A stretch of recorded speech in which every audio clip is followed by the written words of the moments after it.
America में अब दूध और अंडों की तरह बंदूक की गोलियों को आसानी से खरीदा जा सकेगा। अमेरिका में किराना स्टोर में दूध, ब्रेड जैसी आम जरूरतों की चीजों के साथ गोलियां बेचने के लिए वेंडिंग मशीन लगाई जा रही है। इसके लिए बाकायदा कई ग्रोसरी स्टोर्स में वेंडिंग मशीनें लगा दी गई हैं। इन मशीनों से आप कभी भी किसी भी समय आसानी से बंदूक की गोलियां खरीद सकेंगे और ये खरीद प्रक्रिया को सरल बनाने और जिम्मेदार बंदूक मालिकों के लिए पहुंच बढ़ाने की कोशिशों के तहत किया जा रहा है। अमेरिकन राउंड्स नाम की स्टार्टअप कंपनी बंदूक की गोलियां बेचने के लिए यूएस में वेंडिंग मशीनें लगा रही है, जो कुछ शहरों में भी शुरू हो गई है। फिलहाल ये वेंडिंग मशीनें ओक्लाहोमा, टेक्सास और अलाबामा, इन 3 शहरों के किराने स्टोर्स पर ही देखने को मिलेंगी। इन्हें एटीएम की तरह ही आसानी से इस्तेमाल किया जा सकता है। कंपनी का कहना है कि इन मशीनों में एक आइडेंटिफिकेशन स्कैनर और फेस स्कैनर लगा है, जो खरीदार की उम्र वेरीफाई करता है। Bureau report, Republic Bharat.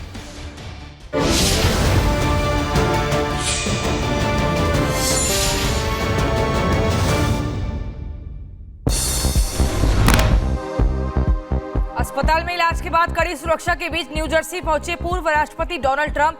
Pennsylvania में हुआ था ट्रंप पर हमला, उनके बेटे ने दी थी उनके ठीक होने की जानकारी। डोनाल्ड ट्रंप पर अटैक करने वाले हमलावर की हुई पहचान। यूएस मीडिया के अनुसार थॉमस मैथ्यू ने चलाई गोलियां। हमले से पहले हमलावर मैथ्यू का वीडियो आया सामने। अटैक से पहले थॉमस मैथ्यू ने वीडियो बनाकर किया था पोस्ट। वीडियो में मैथ्यू ने ट्रंप से कही थी नफरत की बात।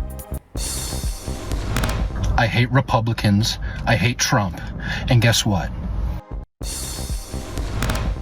डोनाल्ड के बेटी इवांका ट्रंप का हमले पर ट्वीट लिखा, लोगों के समर्थन और सीक्रेट सर्विस के जवानों का आभार, जवानों ने की तत्काल कार्रवाई। ट्रंप पर हुए हमले को लेकर एफबीआई का बयान, कहा घटना की जुटा रहे जानकारी, जांच के लिए लोगों का सहयोग जरूरी। एफबीआई ने अपने बयान में कहा देश के लोगों के साथ खड़े हैं, ट्रंप पर हमले की जांच जारी। पुणे पुलिस ने मनोरमा खेड़कर को जारी किया नोटिस, आर्म्स लाइसेंस को लेकर 10 दिनों में जवाब मांगा। मनोरमा खेड़कर का पिस्टल लहराते तस्वीरें वायरल हुई थी। पूजा खेड़कर की कार को पुणे ट्रैफिक पुलिस ने किया सीज। निजी ऑडी कार में लगाई थी लाल बत्ती, कार पर 26,500 का जुर्माना बकाया। पुणे में खेड़कर फैमिली के घर पहुंची पुलिस। पूजा की मां की तलाश में नेशनल सोसाइटी के 12 नंबर बंगले में पहुंची थी पुलिस। जुलूस के दौरान फिलिस्तीन का झंडा लहराने के मामले पर मौलाना शहाबुद्दीन का बयान, कहा देश में दूसरे देश का झंडा लहराना गैर कानूनी। दरभंगा में मोहर्रम के जुलूस में फिलिस्तीन का झंडा लहराने का मामला, एसएसपी जगन्नाथ रेड्डी के निर्देश पर बड़ी कार्रवाई। 2 युवक पर एफआईआर, गिरफ्तारी के बाद पुलिस कर रही छापेमारी। आज खुलेगा जगन्नाथ मंदिर का रत्न भंडार। भंडार खोलने से पहले अधिकारियों ने की मीटिंग, भंडार खोलने की बन रही है रणनीति। राजधानी दिल्ली के जामा मस्जिद इलाके में एक दुकान की छत गिरी, हादसे में 7 लोगों को चोट आई है, सभी को अस्पताल में भर्ती कराया। दिल्ली के लाजपत नगर में ताबड़तोड़ गोलीबारी, 8 से 10 राउंड फायरिंग में से दहला पौष इलाका। एक युवक के घायल होने की खबर, पुलिस मामले की जांच में जुटी। गाजियाबाद में दबंगों ने की कैब ड्राइवर की पिटाई। सीआईएसएफ रोड पर गाड़ी ओवरटेक करने को लेकर ड्राइवर को जमकर पीटा, पुलिस मामले की जांच में जुटी है। जौनपुर में छात्रों के 2 गुटों के बीच मारपीट, सोशल मीडिया पर वायरल हुआ वीडियो। मारपीट के दौरान कई छात्र हुए घायल। यूपी के रायबरेली में पति की पिटाई से पत्नी की मौत, मामले में पुलिस ने पति को गिरफ्तार किया, आगे की कार्रवाई में जुटी पुलिस की टीम। उत्तर प्रदेश के देवरिया में मामूली बात को लेकर 2 गुटों में झड़प, जमकर हुई मारपीट, सोशल मीडिया पर वायरल हुआ वीडियो। जम्मू कश्मीर के हंदवाड़ा में आग का तांडव, कई घरों में आग लगी, कई मवेशियों के मारे जाने की भी खबर।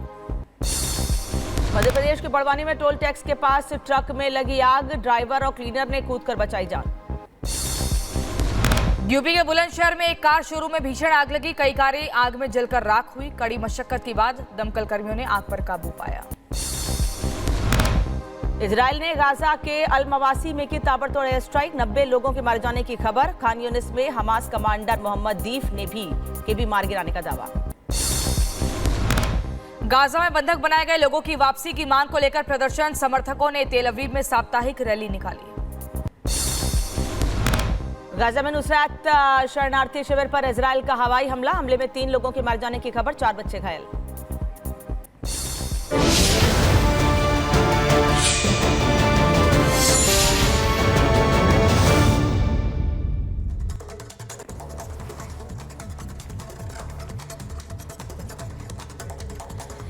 और इसी बीच अब आगे बढ़ते खबरों में, मोदी को तीसरे प्रधानमंत्री बनने से रोकने में नाकाम रहे विपक्ष अब मोदी को घेरने के लिए झूठे नैरेटिव गढ़ रहा है।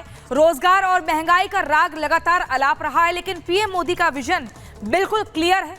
ये रिपोर्ट देखिए।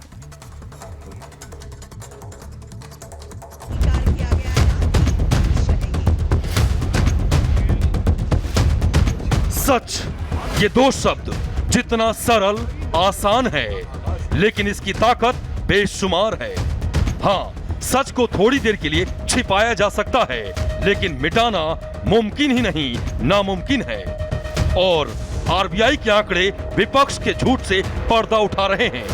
पर्दा रोजगार नहीं मिलने के झूठे नैरेटिव से, पर्दा वोट पाने के लिए देश को गुमराह करने के, और पर्दा युवाओं के बीच भ्रम फैलाने के।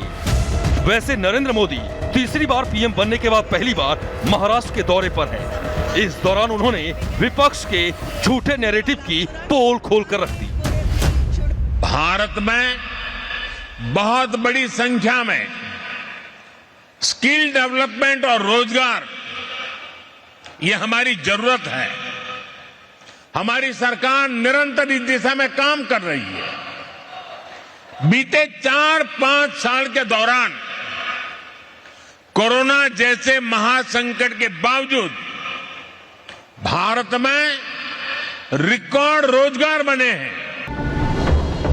विपक्ष झूठे नैरेटिव के दम पर भले ही कुछ सीटें बढ़ा ले, लेकिन आरबीआई के आंकड़े बताते हैं कि विपक्ष वोट पाने की खातिर किस हद तक जा सकता है। और अब आंकड़े देखकर विपक्ष की बोलती बंद हो गई है।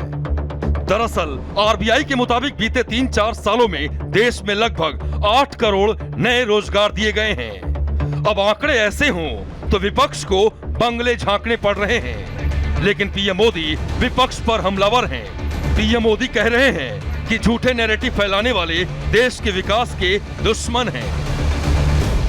आरबीआई ने रोजगार पर एक विस्तृत रिपोर्ट जारी की है। इस रिपोर्ट के अनुसार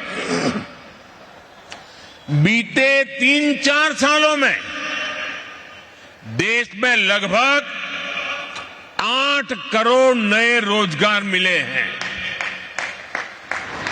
इन आंकड़ों ने रोजगार को लेकर झूठे नैरेटिव गढ़ने वालों की बोलती बंद कर दी है। ये झूठे नैरेटिव वाले निवेश के दुश्मन हैं, इंफ्रास्ट्रक्चर निर्माण के दुश्मन हैं, भारत के विकास के दुश्मन हैं। इनकी हर नीति युवाओं से विश्वासघात और रोजगार को रोकने वाली है। और अब इनकी पोल खुल रही है। भारत की समझदार जनता इनके हर झूठ